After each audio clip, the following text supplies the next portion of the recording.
Have you ever noticed how some people talk about changing their lives for years, read all the books, watch every motivational video, even make vision boards, but when you really look at their life, nothing's different? Why is that? It's not because they don't want change.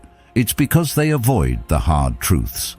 The uncomfortable, unfiltered, hit you in the gut realities that actually set you free. Comfort feels safe, but it's the most dangerous trap of all. It's what the Stoics warned us about, the soft, seductive lie that keeps you small while pretending to protect you. Real growth doesn't happen when things feel easy. It happens when you choose to face life without the filters, without the excuses, without the illusions. The truth is, the life you want, the one where you feel strong, clear, grounded, that life begins the moment you stop avoiding the reality of where you are.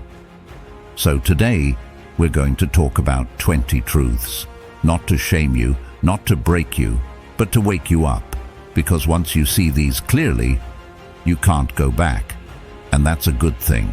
So if you're ready to stop pretending, to stop waiting, and start facing what actually sets you free, lean in. And if that kind of growth calls to something deeper in you, please subscribe. The path to clarity begins the moment you choose truth over comfort. That's the Stoic way. That's how you reclaim your life. 1. No one's coming to save you. You ever notice how easy it is to imagine that something or someone is going to show up and just fix everything? Like one day you'll wake up and the job will be better, your body will be stronger, your mind will be clearer, and somehow the storm inside you will just settle on its own. Maybe it'll be a mentor, a partner, the perfect opportunity, or some kind of cosmic sign that tells you it's finally time to change. We tell ourselves stories like that because, deep down, we want to believe we're not fully responsible for where we are. It's comforting to think that life owes us a rescue. But if you've lived long enough, you know how this movie ends.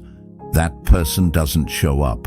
That moment doesn't magically appear. And the truth hits harder than most people want to admit. No one is coming. There is no cavalry. There is no perfect moment. There's just you, your choices, your effort, your will. And yeah, I get it. That's a tough pill to swallow. We're conditioned from an early age to look outside of ourselves for direction. In school, you raise your hand and wait to be told what to do. At home, someone else usually fixes the mess. Even in entertainment, we're constantly fed the hero narrative, the chosen one who's saved by fate or helped by someone wiser, stronger, more powerful. But real life is what the Stoics prepared for. It's what Marcus Aurelius was journaling about at night while running an empire. You have power over your mind, not outside events. Realize this, and you will find strength. That's not just ancient wisdom. It's the key to personal freedom. The power isn't out there in someone else's hands. It's in yours. But here's where most people stay stuck. They confuse responsibility with blame. They think if they accept that no one's coming to save them, it means they're to blame for every mess, every failure, every wound. That's not the point. The point is empowerment. It's about understanding that while you may not be at fault for everything that's happened to you, you are responsible for what happens next. Carl Jung once said, "I am not what happened to me, I am what I choose to become." That's where the shift begins. Not in waiting for life to be fair, but in choosing to move anyway. Think about the people you admire, not the ones with fancy titles or social media fame, but the ones who carry a kind of quiet strength. The single parent who works 2 jobs and still shows up for their kids. The person who fought their way out of addiction. The one who turned heartbreak into a creative fire. They didn't get there because someone handed them a roadmap. They got there because they stopped waiting and started building. Brick by brick, one hard day at a time. The Stoics called this the obstacle is the way. Whatever stands in your path isn't there to stop you. It is the path. You're not meant to avoid it. You're meant to go through it. That thing you keep putting off because it's hard or uncomfortable, that's exactly where your growth lives. You don't become resilient by avoiding struggle. You become resilient by facing it, by pushing through the resistance and realizing that you're stronger than you think. Here's something uncomfortable but liberating. The gap between who you are and who you want to be is built on choices. Not feelings, not luck, not timing. Choices. Every time you choose to act instead of waiting for motivation. Every time you show up even though no one's clapping. Every time you take responsibility for your own healing, even when it wasn't your fault. That's where you start building a life you don't need rescuing from. It's not glamorous, it's not always Instagrammable, but it's real, and it works. I'm not saying you can't ask for help, or that you need to do everything on your own, in some stoic, stubborn isolation, but there's a difference between asking for support and waiting to be saved. One is an act of courage, the other is passive surrender. Epictetus put it like this: it's not what happens to you, but how you react to it that matters. You can be in the middle of chaos and still choose your response. You can feel lost and still take one small step forward. Here's the other thing. When you finally accept that no one is coming, you stop wasting time hoping. You stop putting your power in other people's hands. You stop waiting for the right mood, the perfect partner, or the ideal circumstances. You stop waiting for your boss to notice your worth, or your family to validate your choices, or your anxiety to magically disappear. You take your life back. You do the uncomfortable thing. You take the risk. You build the thing. You say what needs to be said. You become the person you were hoping would save you. There's a kind of peace that comes when you stop outsourcing your life, when you finally see that the weight you've been carrying isn't going to vanish, but you've got the legs to carry it. When you stop looking for a lifeboat and realize you've had oars this whole time, that's where confidence begins. Not in perfection, not in having it all figured out, but in movement, in showing up for your life like it actually matters. Nietzsche said, "He who has a why to live can bear almost any how." Your why doesn't need to be grand, it just needs to be real. Maybe you want to break a generational cycle. Maybe you want to prove to yourself that you can live without the mask. Maybe you just want to wake up one morning and not feel like your life is slipping through your fingers. Whatever it is, make that your reason. Then show up like it counts, because it does. 2. Life responds to action, not emotion. We all have those nights where everything feels too heavy. You lie in bed, thoughts racing, heart pounding, and emotions flooding through your body like a storm you can't control. You feel exhausted, defeated, maybe even hopeless. And you know what? That pain is valid. Those feelings are real. But here's the thing, most people don't want to admit. Life doesn't care how emotional you get. It doesn't shift just because you're overwhelmed. You can cry, scream, vent to your friends, or write pages in your journal. But at the end of the day, your life responds to one thing: action. That sounds cold, I know. But in a way, it's liberating. Because while you can't always control how you feel, you can control what you do next. It's easy to get stuck in the mindset that feelings must come first, that you need to feel motivated before you go to the gym, or inspired before you write that article, or confident before you speak your truth. But if you wait for the right feeling to show up, you'll wait forever. The Stoics understood this better than most. Marcus Aurelius wrote, "Waste no more time arguing what a good man should be one." In other words, stop overthinking, stop waiting, just act. That one sentence holds more truth than 100 self-help videos, because what separates people who grow from people who stay stuck isn't their mood, it's their movement. Look around. Think about the most resilient people you know, the ones who push forward even when things get messy. They're not powered by some endless reserve of positivity or perfect conditions. They're powered by discipline. They understand that life isn't moved by emotion, it's moved by effort. You can feel like crap and still go for a walk. You can feel unworthy and still apply for the job. You can feel scared and still have that hard conversation. Feelings are real, yes, but they're not facts. And they're definitely not reliable decision makers. Psychologist Carl Jung once said, "You are what you do, not what you say you'll do." That cuts deep, doesn't it? Because most of us say we want change. We say we want to be healthier, happier, more fulfilled. But when it's time to show up, to take the uncomfortable step, that's when we freeze. That's when we start negotiating with ourselves. Maybe tomorrow, maybe when I feel better. But guess what? That version of you, the one with the better mindset, more clarity, more energy, they only show up after you start acting, not before. The modern world has taught us to over-identify with our emotions. We've been conditioned to think that how we feel is who we are. But Stoicism teaches the opposite.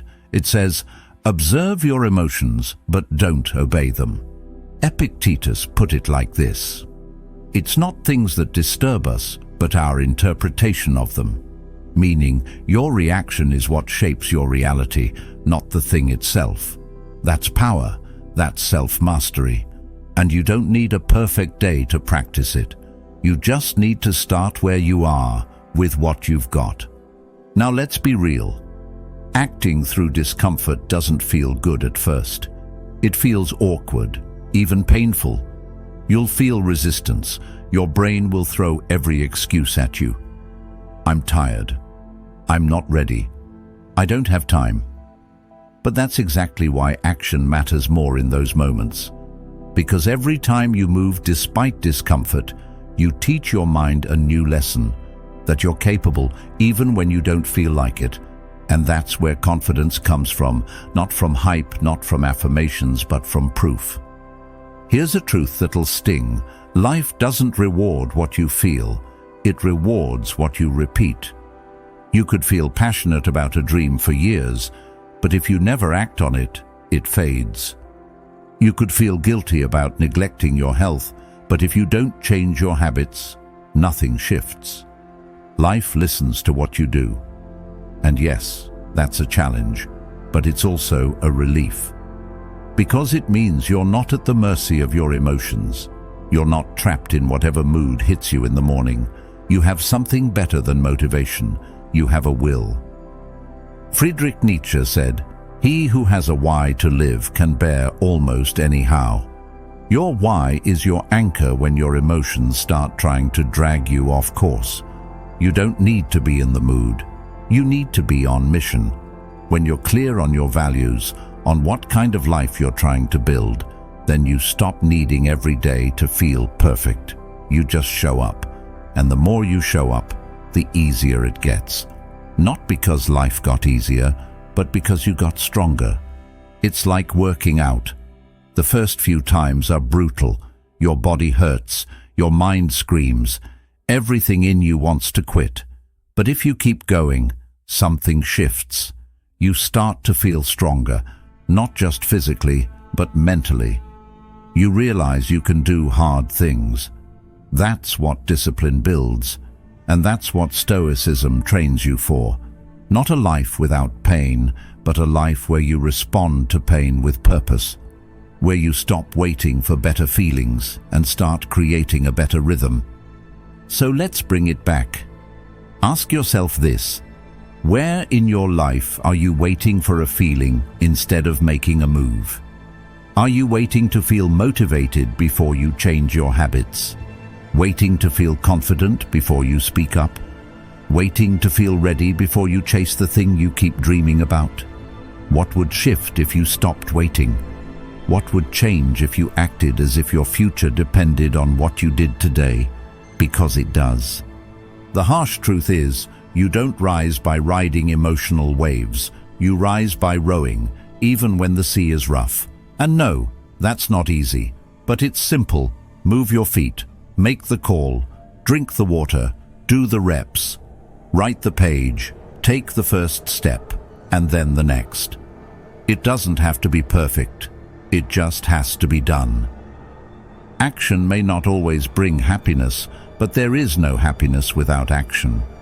You can feel lost and still move. You can feel sad and still serve. You can feel scared and still show up. That's what makes a life. Not what you feel, but what you build. So build it. One imperfect, defiant, courageous step at a time. 3. You're not tired, you're scattered. You ever get to the end of the day and feel completely wiped out? But when you look back, you can't even remember what you actually did. Like you were busy, sure, but nothing meaningful got done. You convinced yourself you were being productive, but deep down, you know you were just busy. That kind of fatigue is real, but it's not the same as true exhaustion. What you're feeling isn't burnout from effort, it's burnout from fragmentation. Your mind is being pulled in 100 directions all day long, and it's no wonder you're tired. But it's not your body that's exhausted, it's your focus that's starved. We live in an attention economy. Every app, every notification, every algorithm is designed to hijack your brain, to pull you out of presence and into a state of constant reaction. And when you live like that long enough, you start to confuse stimulation with activity. But being stimulated isn't the same thing as being alive. Constant noise doesn't equal progress. The Stoics would have seen right through this modern mess. Seneca wrote, "To be everywhere is to be nowhere." That hits, doesn't it? Because that's exactly what distraction fatigue feels like. You're nowhere, mentally, scattered, foggy, disconnected from your own life. And here's the trap. When we feel this way, we often think the answer is more rest, more naps, more me time.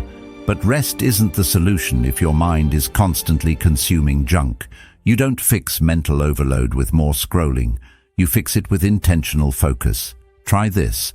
Choose one thing that actually matters, just one, and give it your full, undivided attention.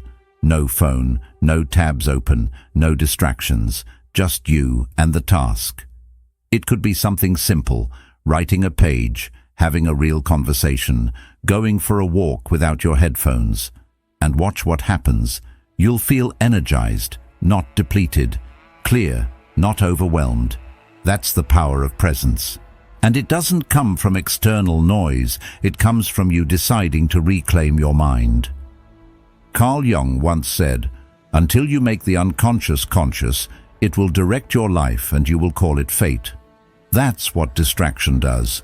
It becomes the invisible force running your life without you realizing it. You think you're choosing what to do with your time, but really, your habits are choosing for you. You wake up and grab your phone before your feet hit the floor. You check messages while brushing your teeth. You answer emails while eating breakfast. By the time you sit down to actually start your day, your attention is already drained. And then you wonder why you can't concentrate, why you feel stuck, why everything feels harder than it should. The Stoics practiced something called mental discipline, not in a controlling or obsessive way, but in a conscious, deliberate one. They believed in training the mind like a muscle. And let's be real, most people today are mentally flabby. We've trained ourselves to switch tasks every few seconds, to avoid boredom like it's the plague. But boredom is where clarity begins. It's the empty space where your real thoughts live. The uncomfortable silence where insight waits to emerge. But you can't hear it over the constant buzz of distraction. You've got to unplug to reconnect. And no, this isn't about becoming a monk or moving off the grid. It's about understanding that your focus is a resource, and like any resource, it can run out. The more you waste it on things that don't matter, the less you have for the things that do. We think productivity is about doing more, but often it's about doing less, on purpose. Let me give it to you straight. Most of your fatigue isn't physical, it's spiritual. It's the ache that comes from living out of alignment with your priorities. You feel exhausted, not because you've been working hard on meaningful things, but because you've been leaking energy all day on meaningless ones. You've been giving your attention to people who don't deserve it, apps that don't serve you, and conversations that drain you. And the worst part? You probably don't even notice anymore. It's just normal. But normal is what's making you tired. So what's the fix? It's not sexy, it's not instant, but it's powerful. Simplify, cut the noise, choose fewer things, and do them with more presence. Build boundaries around your attention like it's sacred, because it is. Design your environment to support focus, not sabotage it. Turn off the notifications. Delete the apps that pull you into the void. Set time aside every day to just be with your thoughts. Yes, it'll feel weird at first, maybe even uncomfortable. But that discomfort is just withdrawal from mental junk food. Let it pass. You're building something better. Your attention isn't a passive experience. It's a choice. And when you start choosing where to place it, how to direct it, who gets access to it, you start getting your life back. You start feeling more grounded, more energized, more you. That's not productivity. That's alignment. 4. Time is the only real currency. You ever catch yourself saying, "Where did the day go?" Or worse, "Where did the last 5 years go?" It's wild how time slips through your fingers without you even noticing. One minute you're setting goals and dreaming big, and the next you're looking back, wondering how so much time passed without real progress. The truth is, we act like time is this unlimited resource, something we can burn, waste, or trade cheaply, like it'll always be there tomorrow. But it's not. It's the one thing you can't get back. You can rebuild your finances. You can reclaim your health. You can even repair broken relationships. But time is a one-way ticket. Once it's gone, it's gone. And yet, we treat it like it's disposable.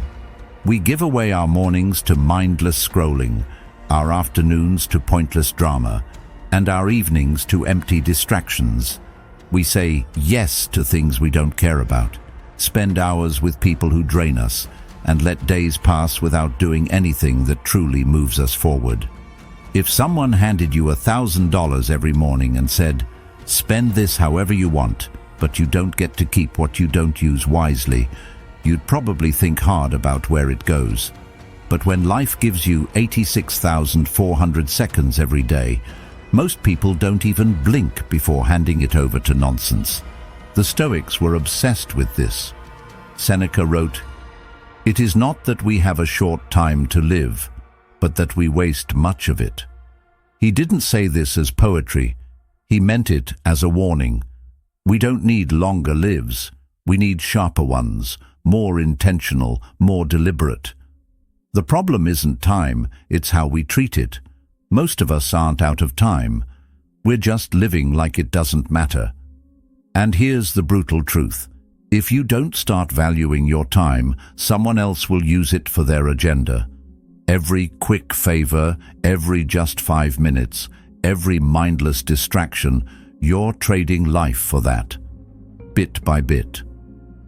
Carl Jung once said, "The greatest burden a child must bear is the unlived life of the parent." That quote isn't just about parenting, it's about potential. It's about what happens when people spend so much of their life postponing the things that matter, waiting for the perfect moment that never comes. And that burden, it gets passed down, recycled, repeated. You weren't born to exist in the margins of your own life. But if you don't claim your time, your attention, your purpose, someone else will. Think about what time really is. It's your life in motion. It's not just numbers on a clock or days on a calendar. Every second is a choice, a vote, a brushstroke on the painting that is your life. And the picture you're creating depends on what you prioritize. If you spend most of your time reacting to life instead of designing it, you'll end up somewhere you never intended. That's not fate. That's the result of small, unconscious choices made every single day. But here's the good news. You don't need to overhaul your entire schedule overnight. You just need to become more intentional. 1 hour reclaimed today is a seed for a completely different life next year. One boundary set this week creates space for focus, for creativity, for you. It's not about doing more. It's about doing what matters. Quality beats quantity every time. Think about how different your days would feel if even just 30 minutes were spent in deep focus, meaningful work, real connection, or even silence. That's not a time issue. That's a clarity issue. The Stoics talked a lot about living according to nature. That doesn't mean hugging trees. It means understanding what's essential to a well-lived life. Marcus Aurelius wrote, "You could leave life right now. Let that determine what you do, say, and think." That's not morbid. That's motivation. It's a reminder to cut through the noise and stop pretending that we have forever. You don't. I don't. None of us do. And when you really sit with that, not in fear but in focus, it changes everything. You stop chasing validation. You stop tolerating mediocrity. You stop wasting time trying to please everyone. You get serious about what matters. You also get more honest. Because if you're really honest, a lot of the time you say you don't have time. What you mean is, it's not a priority. And that's okay. But own it. Don't lie to yourself about how busy you are while you're binging a show you've already seen twice. Don't complain that your dream is out of reach if you're not giving it even 20 minutes a day. Time reveals your real values, not the ones you say, but the ones you live, and that can either be a wake-up call or a turning point. You don't need to be perfect with your time, you just need to be awake, conscious, present. Build a schedule that reflects who you want to become, not just what's urgent.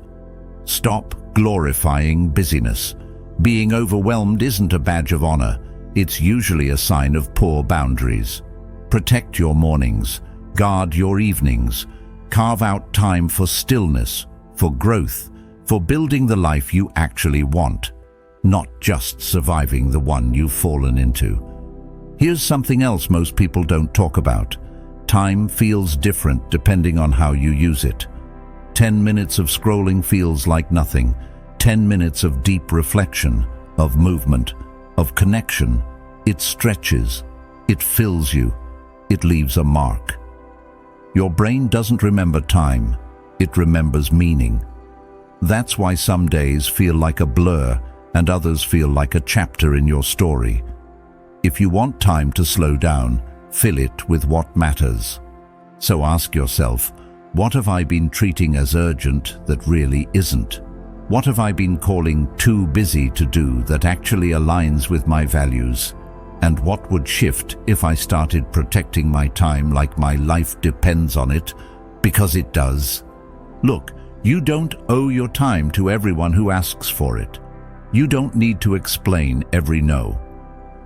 You don't need to feel guilty for choosing solitude over social noise. This isn't about isolation, it's about intention. You're not here to live a default life. You're here to live a designed one. And that starts with time, with honoring it, with spending it like the sacred, non-refundable currency that it is.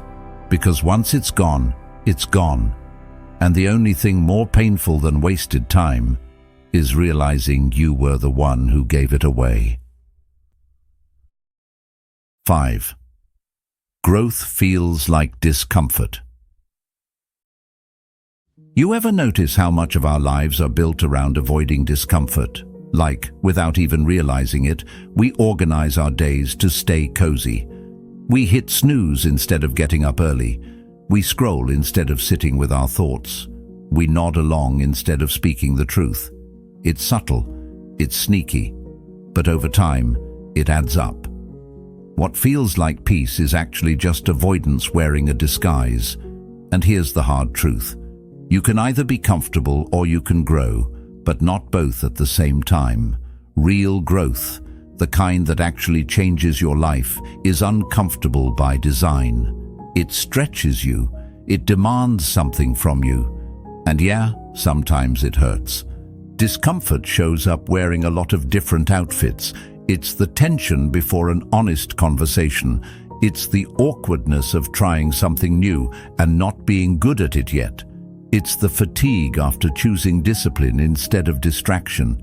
And we resist it because everything in our brain says, "Run, this feels bad." But that's just a survival instinct that hasn't caught up to modern life. Back when discomfort meant danger, like a predator or freezing cold, that reaction made sense. But now discomfort usually means growth is knocking. The Stoics knew this. Epictetus said, "Difficulties are things that show a person what they are." They believed adversity was not something to escape, but something to engage. Because when life challenges you, it's not trying to break you, it's trying to reveal you. Think about a time you really changed, a time you became stronger, wiser, more grounded. It didn't happen during a vacation or a lazy Sunday afternoon. It happened after a breakup, a job loss, a health scare, a moment where you were forced to look in the mirror and make a choice. That's what discomfort does. It shakes you out of autopilot. It burns away the excuses. It puts you in direct contact with what you actually value. Carl Jung said, "There is no coming to consciousness without pain.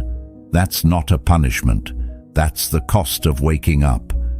We live in a world that worships ease, faster food, quicker results, shortcuts to success. But shortcuts come with a hidden toll. They keep you soft. They rob you of resilience. And the thing is, discomfort isn't just a sign that growth is happening. It's the mechanism of growth itself. Like lifting weights at the gym, it tears you down so you can build back stronger. The pain of effort isn't a sign you're doing something wrong. It's a sign you're doing something real, whether it's getting up early to pursue a goal, sitting in silence with your own thoughts, or finally telling someone the truth. You grow when you lean into the hard stuff, not when you escape it. Marcus Aurelius wrote, "The impediment to action advances action. What stands in the way becomes the way." That line has changed lives because it reframes discomfort from obstacle to opportunity. It tells you that thing you're avoiding, that's the path, not the distraction next to it, not the shortcut around it, the thing itself, that hard decision, that honest conversation, that scary leap. That's the way forward. It's never behind comfort. It's always through discomfort. Here's the thing. Every time you avoid discomfort, you reinforce the idea that you're not capable of handling it. You train your brain to believe, "I can't do hard things." And slowly, your confidence shrinks. Your world shrinks. And you start organizing your entire life around not feeling discomfort. But on the flip side, every time you choose discomfort, you get a little stronger. Every early morning, every difficult choice, every moment of truth-telling, it rewires your brain. It says, "See, I can handle this." And that's where real confidence comes from, not from talking about change, from walking through it. This doesn't mean chasing pain for the sake of it. You don't need to suffer just to prove something. It means understanding that growth has a price. And that price is usually some form of short-term discomfort. The problem is, most people want long-term growth without the short-term struggle. But it doesn't work like that. You want the strength? Then you've got to pick up the weight. You want the peace? Then you've got to walk through the chaos. You want the freedom? Then you've got to face what's been holding you back. Simple, not easy. The truth is, the life you want is already waiting for you, but it's on the other side of discomfort. It's not hiding in the easy path. It's hiding in the places you keep avoiding. The email you won't write, the project you haven't started, the boundary you haven't set. That's the work. So here's the challenge. Don't run from the burn. Don't flinch at the friction. Let discomfort be your compass. When you feel resistance, pay attention. Because resistance usually means you're heading towards something important, something meaningful, something that will change you. Ask yourself, what am I avoiding right now because it feels uncomfortable? What growth have I been postponing because the process doesn't feel good? And what might happen, what could happen, if I stopped waiting for it to feel easy and started moving anyway? Discomfort is not your enemy, it's your teacher. And if you can learn to lean into it, not all at once, but in small, brave ways, you'll start to see change where it matters most. Not just in your circumstances, but in you, because that's what this is really about. Becoming the kind of person who doesn't just survive the hard things, but chooses them, not because they're fun, but because they're worth it. Because you are. 6. You will outgrow people. Ever feel like certain people, places, or routines that once felt like home now feel off? Like the group chat you used to love is suddenly full of conversations that drain you, or the habits that once brought comfort now feel like anchors holding you back. At first, you might wonder what changed. You might even feel a little guilty for pulling away, for wanting something different, something deeper. But here's what you need to know. It's not betrayal, it's growth. What once fit the older version of you might not fit the person you're becoming. And that's okay. That's not personal, it's evolution. Growth doesn't always announce itself with fireworks. Sometimes it's a quiet discomfort, a restlessness, a craving for more meaning, more depth, more truth. And the hard part, that evolution often asks you to let go of things that once felt safe. Friends who meant well but no longer align with your values. Environments that used to feel exciting but now feel small. Habits that used to help you survive but now stop you from thriving. It's tempting to cling, to keep playing a role in a story that no longer inspires you. But if you're constantly editing yourself just to stay where you've always been, you'll never discover who you're really meant to be. The Stoics understood this deeply. Marcus Aurelius wrote, "Observe constantly that all things take place by change." Life, by its very nature, is a process of constant transformation. You are not who you were 5 years ago, and that's a good thing. You're supposed to evolve. And sometimes, evolution looks like drifting away from people who no longer see you, not because you're better than them, not because they're wrong, but because your growth demands a different rhythm, a different kind of space, a new level of self-respect. It's easy to feel guilty for outgrowing people, especially when there's history, love, and shared memories involved. But here's something important. Growth doesn't erase love. It doesn't cancel gratitude. You can appreciate what someone gave you and still recognize that the connection no longer supports your highest self. Carl Jung once said, "The privilege of a lifetime is to become who you truly are.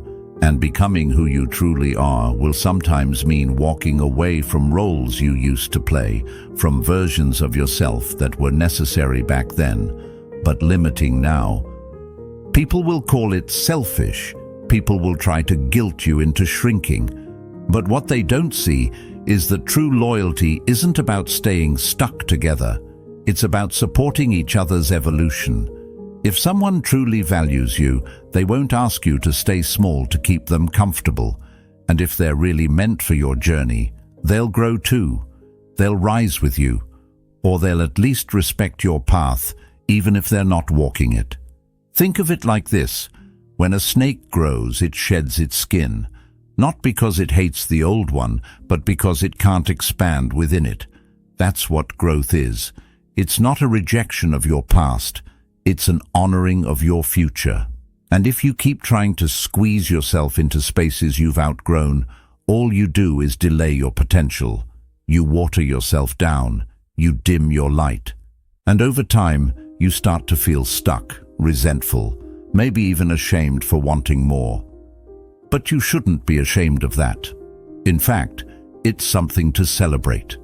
Because that desire to evolve, that hunger for depth and meaning, is proof that something inside you is waking up. You're not meant to live in loops. You're meant to expand. And expansion requires release. Sometimes the most loving thing you can do is step away, not out of anger, not out of superiority, but out of respect for your own becoming. Seneca said, "Associate with people who are likely to improve you." That doesn't mean abandoning people when they're down. It means being mindful of the energy you allow into your life. It means noticing how you feel after spending time with someone. Drained? Small? Like you have to pretend? Or do you feel inspired, challenged, seen? Your environment is either helping you grow or keeping you stuck. And you owe it to your future self to choose wisely. Letting go doesn't always look dramatic. Sometimes it's just creating space, not replying right away, declining an invitation, spending more time alone, getting reacquainted with your own rhythm. It's not about being cold, it's about being clear. Clear on what you need, clear on what you're building, clear on the kind of life that aligns with your deepest values. And yes, it will be uncomfortable. Growth always is. You'll question yourself. You'll miss the comfort of familiarity. You'll grieve the version of yourself that no longer fits. But if you push through that discomfort, something beautiful happens. You make space for new energy, new relationships, new habits, things that match your current frequency, not your past identity. Friedrich Nietzsche said, "The snake which cannot cast its skin has to die." That's not about physical death, it's about spiritual stagnation. If you're not shedding the old, you're suffocating the new. You can't hold on to every piece of your past and still step fully into your future. That's not how transformation works. It demands honesty. It demands courage. And yes, it demands loss. But not all loss is bad. Some loss is necessary. Some loss is sacred. So if you're feeling the pull to change, follow it, even if it's messy, even if it means you walk alone for a while. Because solitude isn't emptiness. It's a space of recalibration, a time to listen to what your soul actually wants. And when you come out the other side, you'll find that the right people, the right places, the right habits, they start finding you. Not because you chased them, but because you finally made room for them to enter. Remember, this is your life. Not a dress rehearsal, not a group project, not a loyalty test to people who liked the older, quieter, smaller version of you. This is your one shot to become who you were meant to be. Don't waste it clinging to comfort. Don't shrink to fit the expectations of people who are afraid to grow.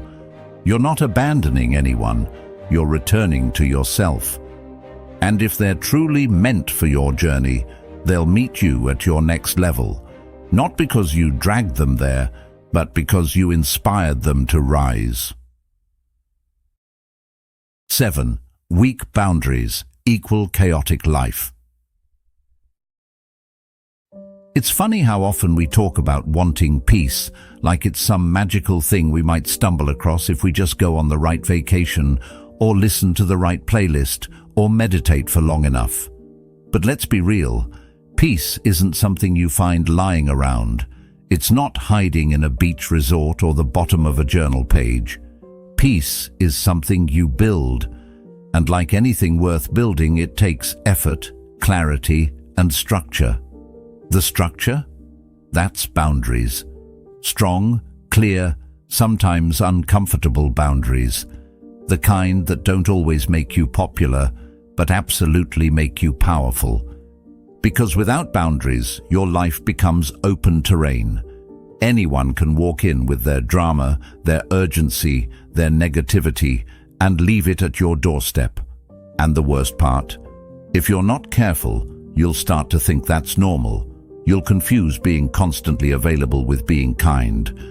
You'll mistake self-abandonment for compassion, and before you know it, you're drained, not from what you're doing, but from what you're allowing. The Stoics had a very different view of peace than we do today. It wasn't about comfort or escape. It was about alignment, living in harmony with what you can control and releasing everything you can't. Epictetus said it best: keep your will in harmony with nature. What he meant was, stop trying to fix everything around you and start protecting what's within you. And one of the most effective ways to do that: boundaries. But boundaries aren't just about saying no to others. They're about saying yes to yourself, yes to your priorities, yes to your rest, yes to your peace. They're not walls, they're filters. They don't shut people out, they let the right energy in. Boundaries don't mean you're harsh, they mean you're honest. And they don't make you selfish, they make you self-aware. Carl Jung once said, "The most terrifying thing is to accept oneself completely." That includes accepting your limits, your capacity, the fact that you cannot be everything for everyone, and trying to be is what steals your joy. You weren't made to carry the emotional weight of every person around you. You weren't made to absorb their moods, solve their problems, or constantly explain yourself to people who aren't even listening. You were made to live with clarity, to honor your energy like it's sacred, because it is. But here's what they don't tell you. Setting boundaries will make people uncomfortable, especially the ones who benefited from you not having any. People will push back, they'll question you. Some might even try to guilt-trip you with phrases like, "You've changed," or "You're being difficult." But listen closely. Those are often just signs that your boundaries are working, that you're finally disrupting patterns that never served you in the first place. Living without boundaries is like handing out keys to your house and hoping people won't walk in whenever they feel like it. But the truth is, if you don't define your space, someone else will. And they won't do it with your best interests in mind. Let's get practical. Start small. Think of one area in your life where you consistently feel depleted. A relationship, a work dynamic, a habit of overcommitting. Ask yourself, what's one boundary I've been afraid to set here? Then set it. Clearly, kindly, firmly. No need to over-explain. No need to apologize. I won't be able to make it. I need some space. That doesn't work for me. That's enough. Full sentences. Full stop. And don't just set boundaries with other people, set them with yourself. Protect your own peace from your own patterns. Limit the time you spend scrolling. Say no to the impulse to please everyone.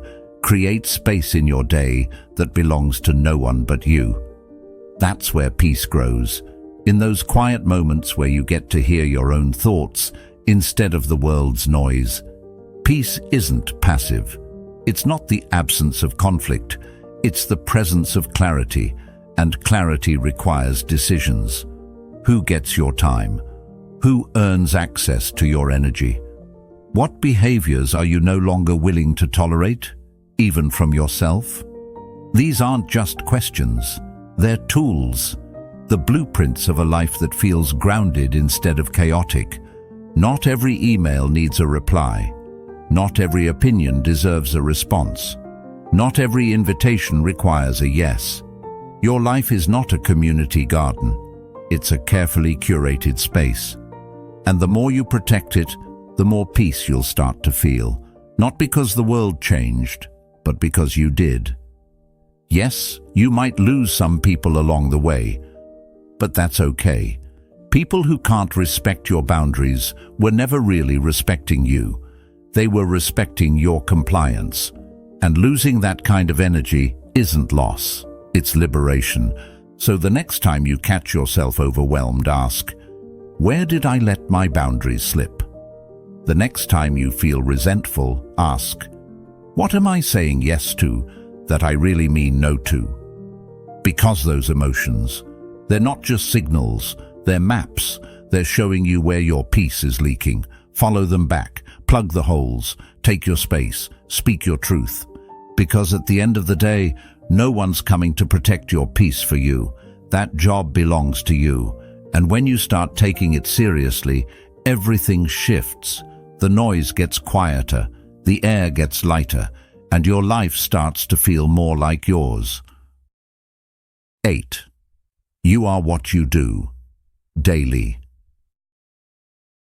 Ever wonder why you feel stuck, even though you have all these big dreams and ambitious goals? You write them down, talk about them, even daydream about them on your commute. And yet, not much changes. That disconnect between what you want and what you do, that's where the gap lives. The truth is, you're not becoming the person you hope to be.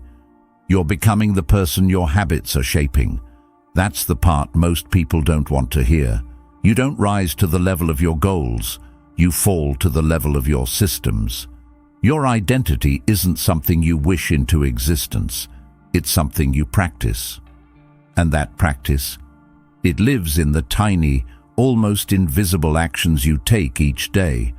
It's the choice to wake up when your alarm goes off instead of hitting snooze. It's the decision to go for that walk, write one page, or say no to something that doesn't serve you. It's not about grand gestures, it's about consistency. That's what discipline really is, not willpower, not motivation. Just showing up again and again, even when you don't feel like it, especially when you don't feel like it. We often lie to ourselves with good intentions. We say things like, I'll start next week, or once I'm less busy, I'll get serious. You say you want peace, but you scroll yourself into anxiety. You say you want clarity, but you fill every quiet moment with noise. You say you want growth, but you avoid discomfort like the plague. Those aren't just random choices, they're shaping your future self. Every small decision you make is a vote for the kind of person you're becoming. Skipping the gym once doesn't make you unfit, but skipping it 5 times a week, then convincing yourself you'll get back on track Monday, that becomes your identity. Likewise, reading one page of a book, writing one sentence, showing up for 5 minutes of focused work, those small wins don't look like much in the moment, but over time they compound. That's the real magic. Your habits aren't just routines, they're the architecture of your life. And yet, so many people chase hacks and shortcuts instead of building systems. They want to feel motivated before they act. But motivation is unreliable. It's like waiting for perfect weather before you leave the house. You don't need motivation. You need a standard, a decision made in advance. This is what I do, no matter what mood I'm in. Epictetus said, "First say to yourself what you would be, and then do what you have to do." That's not philosophy, that's instruction. Decide who you want to become, and then start acting like it. But let's get honest for a second. Discipline is uncomfortable. It's not glamorous. It's often boring. It requires delayed gratification, which is the opposite of what the modern world trains us for. Everything around you is designed to make you impulsive. Social media wants you to scroll endlessly. Food delivery apps want you to order instead of cook. Streaming platforms want you to binge instead of build. But here's the hard truth. If you don't control your habits will control you. And they'll lead you somewhere, but maybe not where you want to go. So how do you turn this around? Start by making and keeping small promises to yourself. That's where real self-respect begins. You don't need to overhaul your entire life overnight. That's not sustainable. What is sustainable is building tiny wins. Wake up and drink a glass of water. Set a 10-minute timer and write. Walk for 15 minutes. Meditate for 5. These little things sound insignificant, but they teach your brain something critical. I follow through. And that belief, that's where confidence comes from. Most people think confidence is built through praise or achievement, but it's not. Confidence is built by watching yourself do hard things, by proving to yourself that you're reliable, that when you say you're going to do something, you actually do it. Over time, those small actions become part of your identity, and once your identity shifts, your behavior follows without as much friction. You don't have to fight yourself every day. You simply become the kind of person who does the thing. Every habit you repeat is carving a groove into your life. And if you're not intentional, those grooves become trenches, and you wake up years from now wondering how you got so far from the life you actually wanted. So here's a moment of truth. Take a look at your last week. Not what you hoped to do, what you actually did. Where did your time go? What did you prioritize? Who did you become in those hours? And then ask yourself, if I keep repeating this same pattern for the next year, what kind of person will I become? You don't need perfection, you just need direction. And then you need repetition, over and over, small steps, imperfect progress, real discipline, because your future isn't built in some big moment of inspiration. It's built in the tiny, seemingly unimportant decisions you make every single day. Want to know who you're becoming? Don't check your dreams, check your habits, because they're already writing the next chapter of your life, one repetition at a time. 9. Most people don't care. Ever walk into a room and feel like everyone's staring at you? Like every move you make is being silently judged, every flaw magnified, every awkward moment on replay in someone else's mind. It's such a common feeling, and yet, here's the truth. Most people aren't thinking about you nearly as much as you think they are, not because they don't care, but because they're busy thinking about themselves, about how they're being perceived, what they said, what they wore, how they came off. The spotlight you think is on you, it's on them too. There's actually a name for this in psychology, the spotlight effect. It's the tendency to believe that others notice us more than they actually do. And once you understand this, it's incredibly freeing.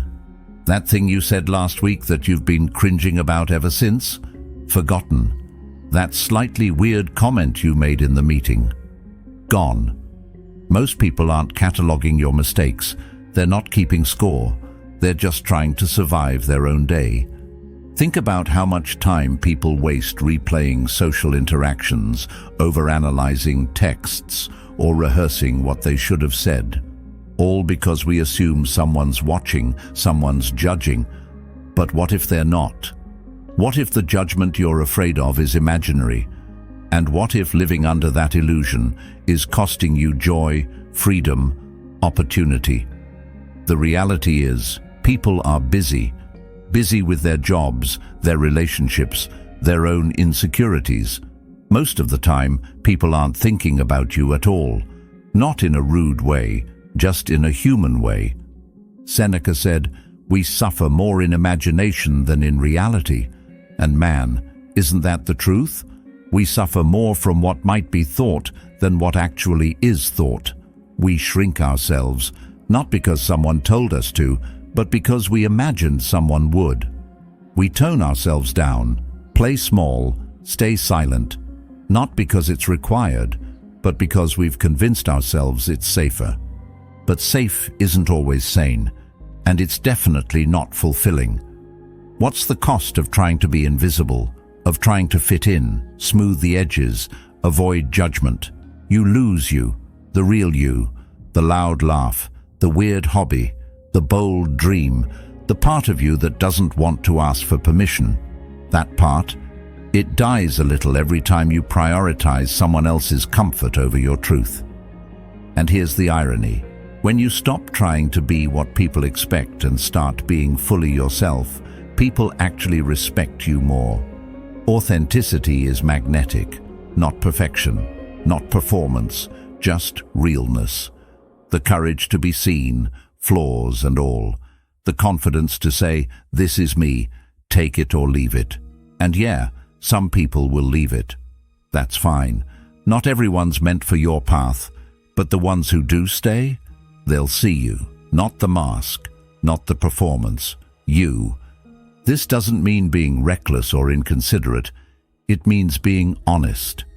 It means understanding that your value isn't tied to how well you fit into other people's expectations. You're not here to be palatable. You're here to be true. There's a difference between humility and self-erasure, between being respectful and being afraid. And it's time to stop letting fear of judgment hold the steering wheel of your life. Look back on your life. Think about the moments you regret the most. I'd bet most of them aren't times you were too bold, but times you held back, when you didn't say how you felt, when you didn't take the risk, when you didn't show up as yourself. That's the real heartbreak. Not failure, but absence. Not rejection, but the opportunity you never gave yourself. So next time you feel that self-conscious tension rising, pause, breathe. Ask yourself, who am I afraid of disappointing? Whose opinion am I prioritizing over my own truth? And what would happen if I just let go? If I trusted that I don't have to be perfect, I just have to be me. The Stoics would say, live according to nature, your nature, not someone else's projection, not society's mold, yours. That includes your voice, your quirks, your passions, your presence, all of it. You want to feel free? You want to feel peace? Start here. Stop performing for an audience that isn't even watching, and start living for the person who has to sit with your choices every night. You. Live boldly, speak freely, laugh loudly. That's not arrogance, that's alignment. That's how you build a life that actually feels like yours. And at the end of the day, that's all that matters. 10.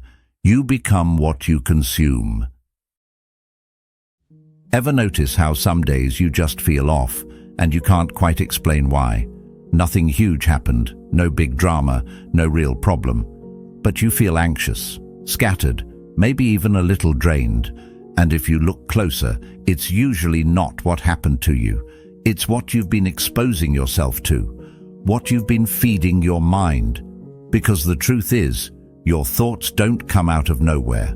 They grow from what you plant. And your mind, it's not a machine, it's a sponge. Whatever you soak it in, that's what it becomes. If you surround yourself with constant noise, drama, comparison, and chaos, don't be surprised when your thoughts start echoing that same mess. You scroll through social media, bounce between opinions, headlines, gossip, and then you wonder why you feel distracted and low-level stressed all the time. But this isn't just about distraction, it's about direction.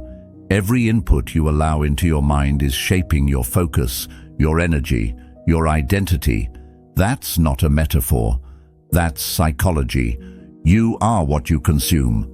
Because what you consume influences what you think. And what you think, that determines what you do. So if your thoughts are full of fear, resentment, comparison, or defeat, take a good look at the content you've been surrounding yourself with, because your inner world is just reflecting your mental diet. The Stoics were way ahead of their time with this. Marcus Aurelius wrote, "The soul becomes dyed with the color of its thoughts." Think about that. Dyed, soaked in, just like a sponge. The more negativity you absorb, the more it stains your perception, until you can't tell the difference between the noise around you and the voice inside you. But the opposite is also true. When you feed your mind with clarity, wisdom, stillness, you start to reflect those qualities in everything you do. It's not just about reading positive quotes or pretending life is perfect. It's about being intentional, being aware that your attention is a limited resource, that your brain, your nervous system, your focus, they're built by what you give time to. You wouldn't drink dirty water and expect to feel healthy. So why fill your head with garbage and expect peace? Here's where it gets practical. Start paying attention, not just to what you watch or read, but how it makes you feel. Do you leave that scroll session feeling inspired or insecure? Does that podcast expand your thinking or stir up outrage? Does that conversation leave you energized or drained? These little signals matter because they tell you what kind of mental fuel you're running on. And if you want to upgrade your thinking, you've got to upgrade your input. This isn't about being a monk or cutting yourself off from the world. It's about curation, about treating your mind like a sacred space, not a landfill. You have more control than you think. You can mute, unfollow, unsubscribe. You can replace 1 hour of mindless content with 10 minutes of something that feeds you instead of numbs you. That one change, it compounds. Over time, it changes your mental landscape. Let's not pretend this is always easy. Junk content is addictive. Gossip is entertaining. Drama feels exciting for a moment, but it's like fast food for your brain. Feels good going down, makes you sluggish afterward. And just like with food, the more garbage you consume, the more you crave it. But once you start replacing it with something richer, real ideas, useful knowledge, meaningful insight, you begin to realize how starved your mind actually was. You deserve better, not in some lofty self-help kind of way, but in a very real, very grounded way. You deserve peace, focus, clarity. And those things don't just appear out of nowhere. They're the result of what you consume, what you repeat, what you give energy to every day. Think of it like this. If your life is a garden, your thoughts are the soil, and the content you consume, that's the seed. What you grow depends entirely on what you plant. So here's the challenge. Start being ruthless about your mental diet. Cut the junk, filter the noise. Seek out content that aligns with your values, not your impulses. And it doesn't have to be deep philosophy all the time. Even choosing silence over overstimulation is a win. Stillness is content too. Space is a form of nourishment. Next time you feel overwhelmed, unmotivated, or mentally scattered, don't just ask, "What's wrong with me?" Ask, "What have I been feeding my mind?" Because you can't have peace if your attention is hijacked. You can't feel strong if you're constantly consuming things that make you feel small. You can't be clear if your inputs are chaotic. You are not just a product of your environment. You are a product of what you absorb from your environment. And the good news? You get to choose. One choice at a time. One book, one video, one scroll at a time. Choose wisely. Your future self is listening. 11th, motivation is a liar.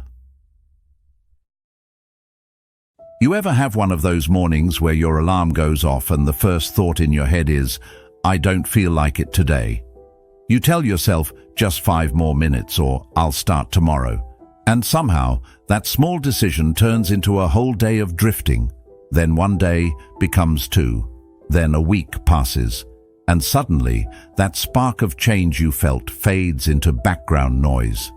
We've all been there, but here's the truth that stings a little. If you only move when you feel like it, you'll never go far. Waiting to feel ready is a luxury you can't afford if you want to grow. Motivation is nice when it shows up, like a good friend bringing coffee on a rough day, but it's not reliable. It comes and goes. Some days it's with you from sunrise, and other days it ghosts you without warning. If your progress depends on whether motivation feels like showing up, you're handing over your power. You're building your future on something shaky. But discipline, that's different. Discipline shows up even when you don't want to. It's the quiet voice that says, we're doing this anyway. The Stoics were big on this. Epictetus said, "No great thing is created suddenly." What he meant was, stop romanticizing the big leap, the perfect plan, the mood-struck inspiration. Great things, strong minds, fulfilled lives, meaningful change are built in small, consistent actions. Not in a flash of motivation, but in the repetition of discipline. It's not sexy, but it's real. It's brushing your teeth even when you're tired. It's writing that paragraph even when the words don't flow. It's showing up again and again no matter how you feel. We're all great at making promises to ourselves. I'm gonna start getting up early. I'll eat better. I'll finally work on that project.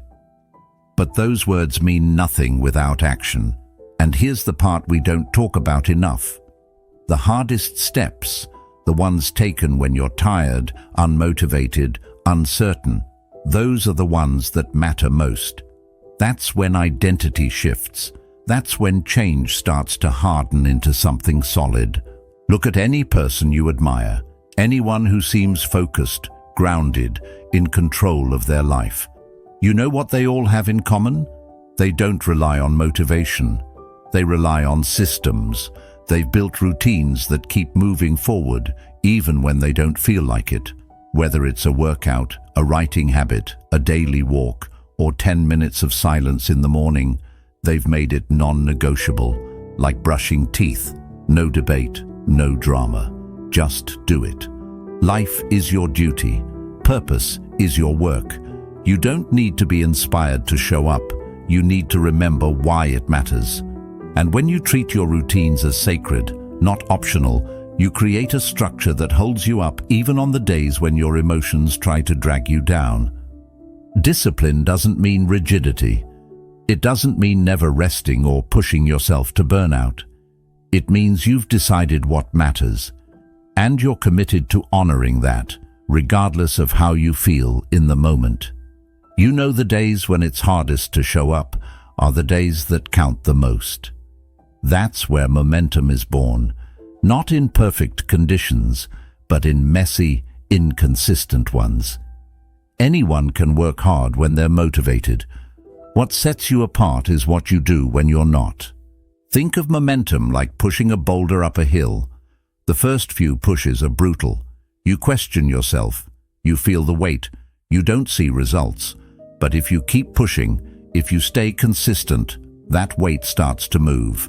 And once it rolls, it gets easier. That's how discipline works. Each time you show up, even a little, you're adding to that momentum. And eventually it starts to work for you, not against you. You don't need to feel good to do good. Often, doing comes first. Action creates clarity. Movement generates energy. You don't wait to feel motivated, you act, and the motivation shows up after. So, what does this mean in practice? It means start small. Pick one thing that matters to you and make it part of your day. Rain or shine, tired or energized in the mood or not. It could be 5 minutes of writing, 10 push-ups, reading a page, making your bed, or turning your phone off for 1 hour. The task doesn't need to be big. It just needs to be real and repeatable. That's the key. Because when it becomes part of your rhythm, it stops depending on emotion and starts being a habit. Over time, these small acts of discipline become the foundation of something much bigger, self-respect. Because every time you keep a promise to yourself, even a tiny one, you reinforce the belief that you are someone who follows through, that you can count on yourself. That's where real confidence comes from. Not hype, not affirmations, consistency. Seneca wrote, "Luck is what happens when preparation meets opportunity." And preparation, that's built in the quiet moments, in the early mornings, the tired nights, the in-between hours when no one's watching and it would be so easy to skip. That's when you're building the version of you who's ready whenever opportunity arrives. So let's stop giving our power away to motivation. Let's stop waiting for a mood shift, for inspiration, for the right time. The right time is a myth. The perfect mood is a lie. And the life you want? It's waiting on the other side of one disciplined action, one small promise kept, one step, repeated over and over until the path becomes clear. Don't wait. Don't overthink. Just start. Even if it's messy, even if it's awkward, start before you feel ready. Because readiness isn't a feeling, it's a result. And it's earned through action, not anticipation. You don't need motivation to move. You need movement to generate motivation. So pick the smallest step. Do it today, and again, tomorrow. That's how you change your life.